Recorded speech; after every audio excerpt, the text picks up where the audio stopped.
역사로 보면 일본이란 나라가 왜 다른 나라를 침략을 하겠습니까? 일본 열도 뭐 그 일본 자체가 막 섬마다 막 다 다른 막 그리고 지들끼리 마구마구 전쟁을 하고 기모노도 거기에 어떤 그 만들어진 옷이라고 그러잖아요. 그러니까 일본 애들이 침략 특성을 갖고 있는 이유가 섬나라를 벗어나 보고자 하는 뭔가 불안한 지진, 뭐 화산활동 이런 거랑 다 연관이 있다고 쳐봐요. 그럼 그 사람들하고 사계절이 뚜렷하고 뭐 왜 삼면이 바다에 곡창지대가 있고 하는 한국과는 달라서 민족 특성이 다르다는 거죠. 일본 애들은 우리 기준으로 생각하면 절대 안 된다. 그 이야기를 한번 해볼게요. 지금 일본이 그런데요. 이게 후폭풍인데 여진인데 윤석열이 가가지고 사과 안 해도 돼. 사과 안 해도 돼. 뭐 그렇게 말하진 않았죠. 어떤 행위가 사과 안 해도 상관없으니 나는 우리가 먼저 풀겠다. 일본인의 마음을 열었다. 그랬더니 일본 쪽에서 지금 이렇게 나오고 있어요. 사죄해야 될 쪽은 한국이다. 아니 대체 얘네들 그런 특성은 있을 거예요. 한국 대법원에서 강제동원 배상하라는 판결 나오고 난 거기에 대한 비판이 있겠지만 사람이란 게 있잖아요. 그렇다고 역사적 사실은 변하지 않잖아. 대법원은 대법원대로 한국 법에 의해서 판결을 한 거고 대법원의 판결은 국제법적인 것도 분명히 포함되어 있을 거고 근데 한국인이 사과를 해야 된다라고 말하는 건 약속을 깬 게 한국인이라 이런 논리예요. 그러니까 윤석열이 일본 가기 전에 그러니까 3월 6일 그 제3자 변제안 그 발표했을 때부터 우리가 했던 이야기가 일본 사람들은 기본적으로 강약 약강 그러니까 강하게 나오는 사람한테 약하고 약하게 나오는 사람한테 더 강하기 때문에 우리가 먼저 제3자 변제안처럼 이상한 그러니까 우리의 권리를 포기하는 방식으로 접근을 하면 일본에서는 더 많이 요구할 거다. 이런 이야기를 미리 했었잖아요. 근데 저는 주말에 이 기사 보고 잘못 본 줄 알았어요. 그러니까는 일본이 개념 없이 나올 거라는 건 예상은 했지만 이런 식으로 노골적일 거라고는 생각을 못 했거든요. 그러니까 우리가 아무리 최악을 생각했어도 일본은 더 최악인 거죠. 좀 믿기지 않아가지고 여러 번 읽어봤습니다. 여러 번 찾아보고 여러 군데 이게 진짜 사실인가 싶어가지고 상식적으로 말이 안 되잖아요. 그리고 일본 쪽도 그런다잖아요. 윤석열 되니까 뭐든지 잘 되고 있다. 와 씨발 욕하지 말라고 그랬지. 이해찬 대표님 때문에 방송이 엄청 신경 쓰이네요. 그러니까 윤석열이 되니까 뭐든지 좋아진다. 좋아진다는 것 자체가 그러니까 일본의 경제가 좋아진다든가 일본의 뭐 무역 뭐 현황이 좋아진다든가 외교적으로 뭐 그 선양 뭐 이렇게 굉장히 잘 하고 있다든가 이런 게 아니잖아요. 그동안 그 한국 때문에 풀리지 않았던 한국이 양보하지 않아서 풀리지 않았던 역사 과거사 문제에 대해서 드디어 해결되기 시작했다. 그리고 극우 입장에서는 우리한테는 아무 잘못이 없다는 걸 한국이 스스로 증명해주고 있기 때문에 우리로서는 손해볼 게 없다. 이 정도 이야기거든요. 네. 근데 지극히 극우적인 입장이잖아요. 일본은 여전히 경제적으로는 힘들어요. 그러니까 지금 그 일본의 모리 외무 사무 차관 윤 대통령이 되니까 뭐든지 좋아진다. 근데 또 이렇게 말하는 게 다른 대사들이 듣고 모두 놀랐다라고 하는 반응이 그 반응이 뭐겠어요? 한국이 이 정도까지 해준다는 말이야? 라고 서로들 놀라고 있는 거죠. 일본 내에서도. 지금 이런 반응이 며칠째 계속 나오고 있습니다.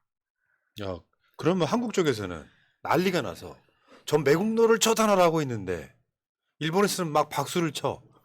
그러면 그 반응만으로도 알 수 있잖아요. 어느 쪽이 손해를 보고 어느 쪽이 이익을 받는지를. 대한민국 대통령이 일본에 이익을 주고 한국엔 손해를 줬다. 그럼 뭐 어떻게 해야 돼요? 뭘 해야 돼요? 두 글자. 탄핵. 그럼요. 탄 누클리어. 진짜 어처구니가 없다 이런 생각이 들고요. 아, 정말 욕 참 실패. 예. 그리고 그다음 그 보여줘요. 그러니까 일본의 반응 중에 이제 일본의 그 매체들이 이런 걸 하고 있는 거 한번 읽어줘봐요. 파란 부분만 읽어드릴까요? 네. 다케시마의 불법 점거, 이토 히로부미 암살, 위안부 문제, 징용공 문제 등등의 다수의 문제에 대해 사과해야 할 쪽은 한국이다라고 단언한다. 한국이 마음을 고쳐 진심으로 죄송합니다라고 사죄의 말을 할 때까지 일본은 전략적 방치를 계속하면 된다라고 주문한다. 아, 욕 나오는 진짜. 부분이죠, 진짜. 네. 진짜 대단한 반응이에요. 네, 여기 이제 오마이뉴스가 심층 보도를 한 건데요.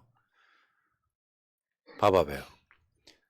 1965년 한일 기본조약이 폐기되면 당시 일본이 제공한 경제 협력 자금 8억 달러의 일부를 회수할 수도 있다. 야, 저거 이자부터 뭐 겁나겠는데 아주? 그것도 당시에 8억 달러를 지금 환율로 환산해서 받겠다라고까지 이야기를 하고 있습니다. 지금 이게 입장이 바뀌어도 한참 바뀐 거예요. 이거 우리 국민이 이거 받아들일 수 있는 상황입니까? 근데 그 당시에 8억 달러 때문에 일본이 손해본 건 단 한 푼도 없습니다. 그러니까 그때 독립축하금이라는 명목으로 3억 달러, 그리고 차관 형태로 5억 달러를 우리나라한테 줬거든요. 근데 우리가 그 돈을 어떻게 썼습니까? 다 일본 물건을 갖다 썼어요. 그러니까 우리의 대일경제 무역 구조가 그러니까 적자 구조로 그러니까 고착될 수밖에 없었던 게 이 자금 때문이거든요. 그 당시에 우리나라의 어떤 사회 기반 시설이나 지하철이나 여러 가지 인프라들이 결국에는 일본의 돈과 일본의 어떤 기술력으로 만들어진 거다 보니까 지금까지도 계속 일본한테 의존할 수밖에 없었던 구조에 고착되게 된 거예요. 그러니까 일본으로서는 그 8억 달러 때문에 손해본 건 단 한 푼도 없습니다. 오히려 그것 때문에 자기 경제 성장에 훨씬 도움이 됐죠. 근데 지금 와서는 어떻게 합니까? 그걸 논리를 뒤집어 가지고 우리가 그때 빌려준 것처럼 이야기를 하잖아요. 저희들이 빌려준 거 네. 줬다는 것 듯이. 일본은 한국에서 일제강점기 때 수탈한 것뿐만 아니라 6.25를 통해서 일어섰다 이렇게 봐도 될 만큼인데 그 이후에도 계속 한국에 빨대 꽂아가 쪽쪽 빨아먹었단 말. 여기다가 지금 왜 일반 사인 간에도요 남자들 싸우는 거 똑같은 원리예요. A와 B가 싸워요. 근데 B가 A랑 싸우는데 무서워서 도망가요. 그리고 뒷모습 보이잖아요. 그러면 젊은 사내아이 A는 가서 쫓아가서 때립니다. 그거랑 아주 유사한 구조가 강아지들이잖아요. 좀 무서운 맹견들. 돌아서고 도망가면 강아지 계속 쫓아옵니다. 그렇죠. 계속 봅니다. 그게 뭐 남자나 뭐 개뿐만 아니라 뭐 흔히 이제 뭐 학교 다닐 때 뭐 칠공주파 이렇게 껌 좀 씹던 언니들 보면 정말 그렇게 보이는 일본 완전히 좀 약한 모습만 보이면 끝까지 그냥 진짜 막 뿌리를 뽑죠 완전히. 예. 윤석열이 그 선생님이 돼달라고 했던 사람. 하토야마 유키오. 일본 전 총리입니다. 이 사람은 오부치만큼이나 사죄를 많이 한 사람 중에 하나예요. 근데 윤석열이 내 선생님이 돼달라고 했던 바로 그 사람 멘토죠, 멘토. 이 사람이 JTBC가 직접 인터뷰를 했는데 기시다가 직접 사과해야 된다. 일본이 호응을 안 한 건 사실이다. 일본 총리도 그렇게 얘기를 하고 있어. 근데 윤석열은 사과 안 해도 돼. 김대중 오부치 다 막 개성한다고 이야기했잖아. 사과 안 해도 돼 이러고 있는 거. 근데 하토야마 총리도 뭐 기시다 총리가 사과하기는 좀 힘들 거다. 우파 사상에 상당히 영향을 받고 있기 때문에라고 이해는 하고 있습니다만 하토야마 총리 같은 경우에는 뭐 변제라는 단어 안에서 사죄라는 마음을 느낄 수가 없었다. 이 부분에 있어서도 본인은 이거 이렇게 동의하지 않는다. 근데 이전에 하토야마 총리가 여러 번 본인 입장에 개인적으로 그러니까 총리를 마치고 난 다음에 전 총리의 상황에서 우리나라에서 2차례 정도 들어와서 이렇게 무릎 꿇고 사죄를 한 적이 있었더라고요. 근데 그때는 상대방이 사죄라는 건 상대방이 이제 됐습니다. 그만해도 됩니다라고 할 때까지 해야 한다고 생각하고 그것이 저의 신념입니다라고 말을 하는 사람이에요. 네. 그러다 보니까 지금의 한국인 윤석열보다도 훨씬 더 한국인 같은 한국인이 바라는 생각을 하고 있는 사람이죠. 저게 이제 한국인, 일본인을 떠나서 상식이죠, 상식. 그렇죠. 그러니까 변제라는 말에서도 그렇지만 그 기시다가 이야기했던 그 오부치 선언을 포함해서 역대 일본 정부의 입장을 계승한다라는 표현은 사과가 아니거든요. 그러면 아베가 그동안 했던 그 폐악질에 대해서 뭐라고 설명을 할 겁니까? 그 역대 정부에는 아베가 분명히 포함되어 있는데 글자 그대로 옆에 우리나라 대통령을 세워두고 연맥인 것밖에 안 되는 거죠. 그러니까 이게 이제 이 양반의 하토야마 유키오의 이 양반의 핵심은 제일 중요한 것이 이 어떤 사건에 있어서 피의자가 쉽게 표현하면 피의자 중심인데 요게 그 변제라는 단어 이걸로 그냥 뭐 어쩌고저쩌고 끝나니까 이 양반의 말의 핵심은 그거예요. 기시다 입에서 사죄한다는 말이 직접 나와야 된다. 그 앞에 있던 뭐 총리들이나 네. 뭐 이런 사람들이 사죄를 했건 안 했건 기시다 입에서 나와야 이게 완결이 되는 거지. 그게 아니다라고 이야기하면 안 된다. 정말 그 일본 사람도 정상인이 있다 이런 생각이 들었어요. 놀랍습니다. 역사 인식이 일본 전 총리보다 못한 윤석열. 이거 바꿔서 말할 수도 있습니다. 역사 인식이 일본 전 총리보다 못한 일본인 윤석열. 그렇게 볼 수 있잖아요. 그렇죠. 아니 세상에 성과가 뭐냐? 일본인의 마음을 열었다. 씨발 진짜. 일본이 엄청 마음 열어. 그러니까 한국이 사과하라는 소리가 나오잖아요. 자, 이번에 그 안중근 동양평화 만만세 유목이 새로 하나 발견됐죠. 꽤 여러 점이 있는데요. 야, 요거를 국민의힘이 해석하는 거 깜짝 놀랐는데 동양평화 만세 만만세. 근데 저 유목 자체를 안중근이 이토 히로부미 저격한 뒤에 여순 감옥에 잡혀 있을 때 쓴 거거든요. 그런 배경이 있는데도 불구하고. 그때 그러니까 그 감옥의 그 관리자라고 합니까? 일본인 그 간수들이 안중근 의사를 너무 존경해가지고 저런 부탁을 엄청 많이 했다고 하죠. 글자 하나만 써달라고. 맞아요. 예. 네. 이게 몇십 점은 아직 남아 있는 것 같은데요. 저기 보면 단지 보이시죠? 그 손가락. 네. 손바닥 예. 찍는 거. 근데 요거를요. 국민의힘이 주말에 뭐라 그랬냐면 안중근 동양평화론을 계승하겠다. 한일 관계는 미래로 나가야 된다. 말 자체가 뭐냐면 안중근의 동양평화론은 한일이 친하게 지내는 거래요. 나 이거 보고 야 유호성이 형 정말 대단하다. 저 기사 보고 진짜 저것들은 어디서부터 썩은 건지 진짜 짐작이 안 되더라고요. 글자 그대로 그냥 노예 의식에 쩔어가지고 지들이 무슨 말을 하고 있는지 이해하는 건지 모르겠습니다. 동양평화론이라는 건 한국, 중국, 일본이 각자의 주체성을 가지고 서로의 이익을 위해서 협력하자는 거지. 일본이 대장이고 우리가 그 밑에 깔려 들어가가지고 그냥 무릎 꿇고 노예처럼 지내면서 아무 일도 일어나지 않기 때문에 평화롭다 이게 아니거든요. 아니 근데 국내 여당이 이런 식의 역사 왜곡을 한 것에 대해서는 유상범 형이 유호성 형이 책임을 져야 된다고 생각하면 이게 되게 심각해요. 아니 그러니까 이거 엄청난 사건이에요. 네. 이 자체를 보고 내가 분노했던 게 자, 대한 독립 만세 하면은 대한 독립했다의 뜻이 아니잖아요. 대한 독립을 위해서 우리가 만세 부른다 이거잖아요. 동양 평화 만세 만만세는 얘는 어떻게 해석을 했냐면 동양에 평화가 와야 되기 때문에 우리는 일본과 싸우면 안 돼. 근데 그걸 그 쓴 시점이 한국이 일본에 강점되기 시작해서 안중근은 감옥에 갇혀 있는 상태잖아요. 근데 그런데 얘가 보기에는 한국과 일본이 친하게 지내야 돼로 해석을 하는 이 놀라운 대가리들. 근데 당시에 안중근 의사가 뭐라 그랬냐면 내가 이토 히로부미를 죽인 것은 그가 동양평화를 어지럽히는 자기 때문에 의병 참모 중장의 자격으로 한 일이다라고 이야기를 했어요. 그런데 지금 국민의힘에서는 완전히 반대로 해석을 하고 있는 거고 당시에 일본은 뭘 하고 싶었냐면 저는 일본의 타라이 입고 이 이야기가 제일 웃긴데 우리는 아시아가 아니라 유럽으로 들어간다라고 지금 주장을 하고 있던 그때 시거든요. 그러니까 이 동양평화론이라는 거는 타라 주장 선봉에선 이토 히로부미를 처단해야 일본이 구원을 얻을 수 있는데 일본이 하지 못함으로 내가 대신해줬다라고 안중근 의사가 이야기한 것도 있거든요. 근데 이런 부분은 싹 빼버리고 우리가 한중일을 뭉쳐야 된다 이런 식으로 이야기를 하고 왜곡시켜버리는 겁니다. 완전히. 그런 그 영화가 뭐가 있다면서요. 친일파 처단하는.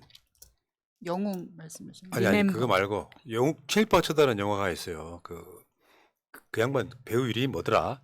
귀 이렇게 되게 작으신 분 있어요. 이상민인가 뭐 있는데. 리멤버. 내가 그런 거랑 약간 비슷하게 만약에 안중근 의사가 살아계셨다면 윤석열 어떻게 했을까요? 생각보다 통쾌하다 진짜. 아이씨. 정치 대국적으로 하셔야죠. 큰일 나십니다. 네. 자, 그때 비슷한 게 그게 이제 안중근 유목이 발견됐다. 이게 여기에 이재명 대표의 이제 이야기는 그거예요. 안중근 의사 113주기에 선열을 뵙기 부끄럽다. 어떻게 동양평화를 저렇게 해석합니까? 동양이 평화가 만들어지는 것 자체를 찬성한다 이런 의미의 예. 동양 평화 만세 만만세인데 이재명 대표의 페이스북을 다 읽어드릴게요. 안중근 의사께서 남긴 동양 평화의 꿈이 어느 때보다 절실히 필요합니다. 오늘은 안중근 의사께서 순국하신 지 113년이 되는 날입니다. 대일 굴종 외교로 순국 선열들 뵙기가 부끄러운 탓인지 올해는 더욱 그 의미가 남다르게 다가옵니다. 최근 안중근 의사께서 옥중에서 동양 평화 만만세라고 쓴 유목이 새롭게 확인되었습니다. 안중근 의사가 쏜 것은 단지 이토 히로부미의 심장이 아니었습니다. 31살 조선 청년은 동양 평화에 대한 굳은 신념으로 침략과 탈취, 전쟁으로 대표되는 제국주의의 심장을 쏘았습니다. 순국 선열들의 헌신으로 대한민국의 위상은 과거와 비교할 수 없을 정도로 높아졌지만 우리를 둘러싼 국제적 환경은 녹록지 않습니다. 북한은 도발을 이어가며 평화를 위협하고 미중 패권 경쟁의 파고가 한반도로 들이닥칩니다. 이런 급박한 국제 정세의 변화 속에서 윤석열 정권은 일본 퍼주기에 정신이 팔려 진영 대결의 하수인 역할을 자처하고 있습니다. 순국 선열의 희생으로 높아진 국격을 바닥까지 추락시켰습니다. 한반도를 침탈했던 군국주의의 망령을 되살리는 일본에 면죄부를 주었습니다. 어느 때보다 안중근 의사가 목 놓아 외친 동양 평화의 꿈이 절실히 필요한 때입니다. 내 운명을 내 손으로 결정하지 못한 채 외세에 끌려다니는 한 평화도, 변형도, 번영도 이룰 수 없기 때문입니다. 윤석열 정부가 부디 역사적 교훈을 되새기길 바랍니다. 우리의 운명을 다른 나라에 위탁하는 굴종 외교로는 미중 갈등의 파고와 한반도 위기를 극복하고 우리 국민을 지켜낼 수 없습니다. 민주당은 역사와 국민을 거스르며 한반도를 진영 대결의 장으로 몰아넣은 윤석열 정부의 굴종 외교를 온 힘을 다해 바로잡겠습니다. 그것이 죽음도 무릅쓰고 동양 평화를 위해 헌신한 안중근 의사의 숭고한 어를 기리는 길이라 믿습니다. 예, 이거죠. 이렇게 해석해야 되는 거지. 아니 세상에 동양 평화 때문에 일본과 한국이 친하게 지내야 돼. 석국을 만들어가지고 수탈하고 탄압하는 그 상태 편하게 지내자는 거야. 또라이 새끼들 진짜. 아우. 근데 거기다가 일본하고는 친하게 지내면서 중국하고는 그러니까. 중국한테는 왜 그러는 거예요, 네. 그러면? 그 이재명 대표가요 성남시장일 때 했던 정책들 있잖아요. 그게 경기도로 넘어오고 대선 주자가 되고 당대표가 됐잖아요. 제가 그래서 옛날에 한 말이 있어요. 이재명 대표는 정치인을 뛰어넘었다.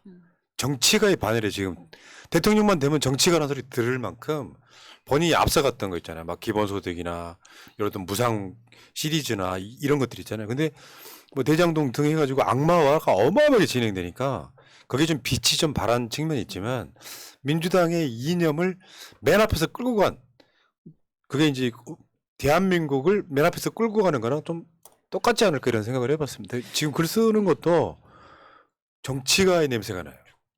그러니까 예전에는 행정가로서 굉장히 시원시원한 이재명, 그러니까 직선으로 달리는 이재명이었다면 지금 이재명 대표는 곡선으로 직선을 그리는 남자라고 표현하고 싶을 정도로 정말 많은 것을 품고 그리고 새롭게 개혁하고 혁신하고 바꿔가는 그런 정치가의 모습이 나타나는 것 같습니다. 예.